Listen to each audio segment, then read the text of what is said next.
Olá pessoal, tudo bem? Aqui professora Gisele Alves para mais um Penal na Mídia.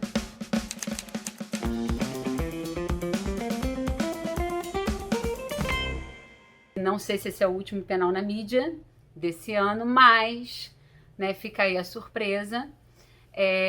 Convido vocês a se inscreverem no nosso canal no YouTube e acompanharem as nossas redes sociais, especialmente o nosso Instagram. E esse Penal na Mídia é sobre um caso lamentável que envolve machismo institucional, machismo estrutural, mais um lamentável caso nesse sentido, né? Nós precisamos acabar com essa cultura, né, do machismo institucional e do machismo estrutural, e enquanto isso não findar, nós vamos continuar trazendo casos assim, para que isso gere reflexão e para que isso gere mudanças na nossa sociedade. E esse caso envolve uma situação, né, que repercutiu na mídia, que se deu durante a votação do orçamento para 2021 na Alesp, né, na Assembleia Legislativa em São Paulo, envolvendo a deputada Isa Pena, do PSOL, e o deputado Fernando Cury, do Cidadania, tá, durante a votação do orçamento para 2021.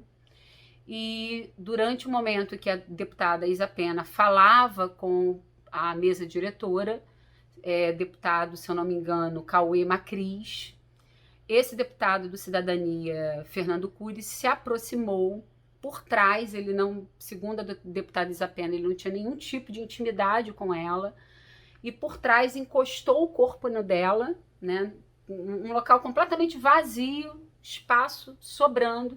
Ele encosta o corpo dele por trás, encosta mesmo o corpo dele por trás dela, né, e coloca a mão no peito dela. Imediatamente ela rechaça, ela joga, né, tira a mão dele, né, do corpo dela, né, e pouco antes as câmeras mostram ele brincando, falando com outros deputados, um outro deputado tentando segurar ele para que ele não vá até esse momento, né, fazer esse ato, né, e posteriormente a isso, a deputada Isa Pena, ela vai até a delegacia fazer boletim de ocorrência na delegacia de polícia civil, representa ele no Conselho de Ética, e parece que ele é denunciado também na Procuradoria-Geral da República por crime, né?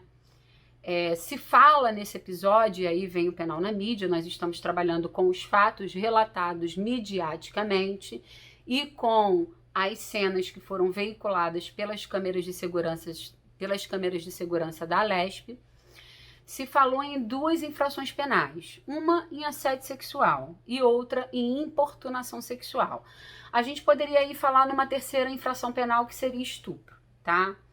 Com relação ao assédio sexual, que é o crime do 216A do Código Penal, de primeira a gente entende que não cabe, porque o assédio sexual, ele pressupõe uma relação entre o sujeito ativo e o sujeito passivo, que é uma relação de hierarquia, numa relação de direito público, e isso não há entre os dois deputados, né, entre a deputada Isa Pena e o deputado Fernando Cury, ou uma relação de ascendência funcional numa relação de emprego, isso também não há, tá? Estupro pressupõe um constrangimento com emprego de violência ou grave ameaça à pessoa, né, que seria o crime do 213A, que sofreu recente alteração pela Lei 12.015 de 2009 e pela própria Lei 13.718 de 2018, não propriamente no tipo penal. Então a gente entende também que não há. O tipo penal que mais se encaixaria, e eu creio que as denúncias que foram realizadas em torno do fato, tanto pela deputada e que estão sendo realmente comunicadas, né, aí nos registros de ocorrência, é importunação sexual, que é um crime que está no artigo 215A, vou ler para vocês aqui do Código Penal. Diz assim: praticar contra alguém e sem a sua anuência ato libidinoso com o objetivo de satisfazer a própria lascívia ou de terceiro, pena, reclusão de 1 a 5 anos se o ato não constitui crime mais grave, tá? Esse tipo penal, pessoal, que tutela também a dignidade sexual, ele foi introduzido em 2018 pela Lei 13.718 de 2018. E ele entrou em vigor principalmente depois daquele episódio daquelas situações que ficaram muito popularmente conhecidas e midiaticamente divulgadas, que foram das ejaculações não consentidas em transportes coletivos, né?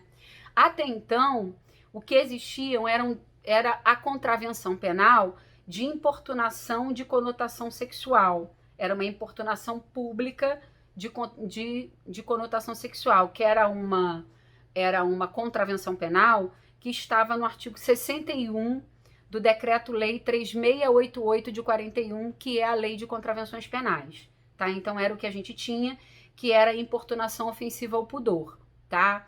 Então, por conta daquele caso que ficou muito famoso de ejaculação não consentida em transporte coletivo, essa contravenção penal do artigo 61 da Lei de Contravenções Penais foi revogada pela Lei 13.718 de 2018, deixou de existir, houve uma abolitio criminis dessa contravenção penal e passou a existir importunação sexual, tá? A importunação sexual é um crime comum, qualquer pessoa pode praticar, sujeito passivo também pode ser qualquer pessoa, tá? E aí tem que considerar o seguinte, só há importunação sexual se não for cabível um crime mais grave, como por exemplo o estupro, tá? A conduta consiste em praticar com alguém, praticar com uma pessoa, tá? Um ato libidinoso, tá? Sem a anuência da pessoa, tá? E esse constrangimento que eu pratico para obter o ato libidinoso sem a anuência da pessoa não pode ser um constrangimento que consista na emprego de força absoluta sobre o corpo da pessoa, grave ameaça sobre o corpo da pessoa. Tem que ser um constrangimento que não chegue ao constrangimento que constitui o crime de estupro, tá? Eu vou até aqui destacar com vocês uma situação que eu acho que é importante. Tá tendo algumas decisões no STJ, pessoal, que tentam desclassificar estupro para importunação sexual ou estupro de vulnerável para importunação sexual. Mas todas elas têm sido muito difíceis de acolhimento, tanto pelo STF como pelo STJ, tá? Até porque, para você poder fazer essa desclassificação, você precisa demonstrar que o ato de obrigar a pessoa ao ato libidinoso, o ato de obrigar a pessoa, de levar a pessoa ao ato libidinoso, não pode gerar na pessoa apenas um mal-estar, um sentido de embaraço, um sentido de embaraço para a pessoa, de mal-estar para a pessoa, tá? Se o que eu estou gerando na pessoa é um mero embaraço, um mero suposto mal-estar para a pessoa, eu estou causando a ela um constrangimento, um ato libidinoso sem a anuência dela, mas não um ato de coagir ela, de constranger ela. Então, se eu obtenho dela um ato libidinoso sem a anuência dela, e o sem anuência significa um embaraço, um mal-estar, mas o sem anuência significa constrangimento mediante violência ou grave ameaça, sai da importunação sexual e cai no estupro ou no estupro de vulnerável. Então é aí que a gente tenta fazer essa distinção entre estupro de vulnerável e importunação sexual e estupro e importunação sexual. Eu espero que eu tenha, de alguma forma, ajudado a fazer essa distinção entre a importunação sexual e o estupro, entre a importunação sexual e o estupro de vulnerável, que exige também sujeitos passivos especiais, né?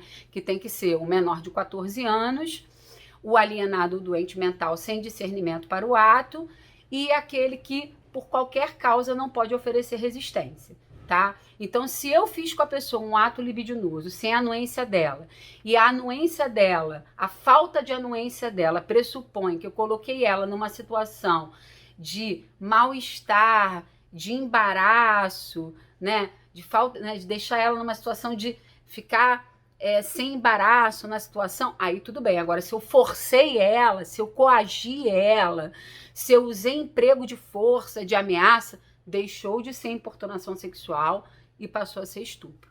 E na situação da deputada, foi uma situação meio embaraçosa, né?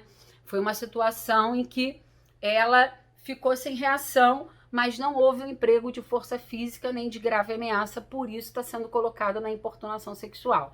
Agora, quando a gente trabalha com criminologia feminista, entre outras, muitas criminólogas feministas estão rediscutindo o conceito de violência física, dizendo que esse conceito de violência física é um conceito do machismo estrutural e que a gente precisa rever, porque muitas vezes ele favorece, né, essa cultura de estupro. Mas isso aí é uma discussão para a gente fazer numa matéria de criminologia. Então, esse é o lamentável caso da deputada Isa Pena, toda a solidariedade à deputada, né, e que esses atos não voltem a acontecer. E que o silêncio, né, em relação a esses atos também não se faça presente, né, em casas legislativas como a Alesp, porque foi isso que aconteceu, né? A deputada sofreu o que ela sofreu e o que se deu foi uma situação de silêncio, né? Ela precisou se defender sozinha dentro daquele quadro de violência que ela sofreu, né?